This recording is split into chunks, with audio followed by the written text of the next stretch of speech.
Global warming isn't a prediction, it's happening.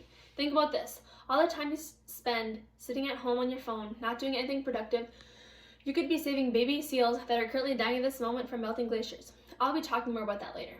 But today, I'll be going over what is happening to animals being affected by global warming, what's happening to our environment, and our health. The number of animals and humans being affected by global warming is rising and becoming a major problem in our world today. First, I'm going to go over the different problems there are in the world today, what animals are being affected, and how this is causing harm to their and our environment. To start, I'll talk about an animal you may be more familiar with, cats and baby kittens. I know you all know this animal, and even if you're not a cat lover, this may be beneficial for you to know.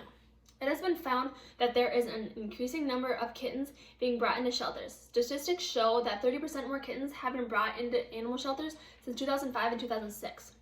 Cats tend to enter heat when the warm weather comes, and since the warmer weather tends to come earlier and last longer each year, this results in cats having a much longer period of being in heat, which gives them more time to get pregnant and have kittens than previous years.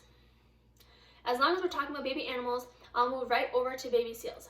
These animals live in winter all their life and can be so vulnerable to many different things, predators, and now climate change. This may not sound very scary to you, but to them, it is very life-threatening. Baby harp seals are a specific seal being affected by this the most.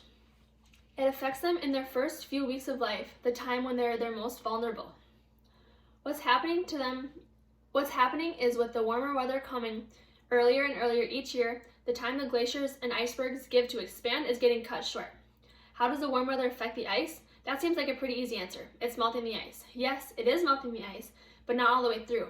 About 60 to 90% of the water should be covered with 12 to 28 inches of ice, but since the 1970s, the amount of ice has been decreasing about 60% every 10 years, which is not a path we want to continue in. But I never got to the point why the baby harp seal population is decreasing. Well, to start, when a seal is first born, it always stays with its mother for about 10 to 12 days, which allows them to double in mass, and after these days, the mothers return to the ocean to be impregnated again and prepare to have another seal pup. Then, the seals are left alone on the massive ice, but little do they know it's melting. They venture off like little seal pups do and get too close to the edge and fall in. When they fall in, they can usually get back up with the solid ice on the edge, but with the warm weather, the edges aren't as hard as they usually are. They are unable to climb up on the ice with the soft edges that just fall apart when they try to climb up, and this results in them usually drowning. And this doesn't just happen to 1 or 2 seals. It is increasing the death rate heavily. While being on the topic of temperature change, there are a vast number of things happening because of temperature rising. Coral reefs, the weather, our atmosphere, agriculture, forests, and I could keep going on and on. To start, I'll talk about what's happening to the beauty of coral reefs. Coral reefs are supported with nutrients from algae, which do a great job supporting them and keeping them healthy and alive if there aren't any sudden rises in water temperature. And if there is a rise in temperature, the heat stresses the algae that supports the coral.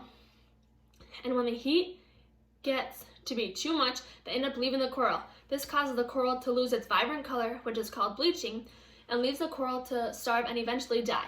This takes away homes to many species of fish, leaving them with no place to live. Now, on to forests, or should I say insects. With the longer time of warm weather, tree-killing insects are given excess time to reproduce and thrive. It was found that 70,000 square miles of trees in the Rocky Mountains have died off.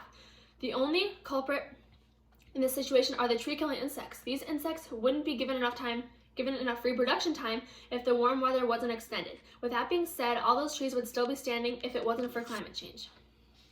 And now, talking about what climate change affects, we'll go on to our health and agriculture. Our health is something that needs to be taken care of at all times, and here are a few factors that could negatively affect it.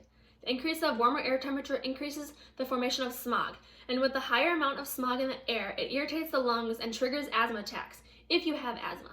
The warm air increases ocean water temperature, which makes it easier for bacteria to grow and contaminate drinking water, and that could lead to very serious illnesses in humans. And more of an obvious one, when the temperature rises, it increases the likelihood of deaths during heat waves. Now on to agriculture.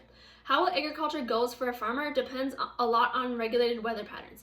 When the patterns are consistent, it goes well, but when the pattern starts to get off track, this causes problems. Farmers start to face problems with weeds, pests, and diseases. These are all factors that would definitely cause a damper in farmers' crop seasons.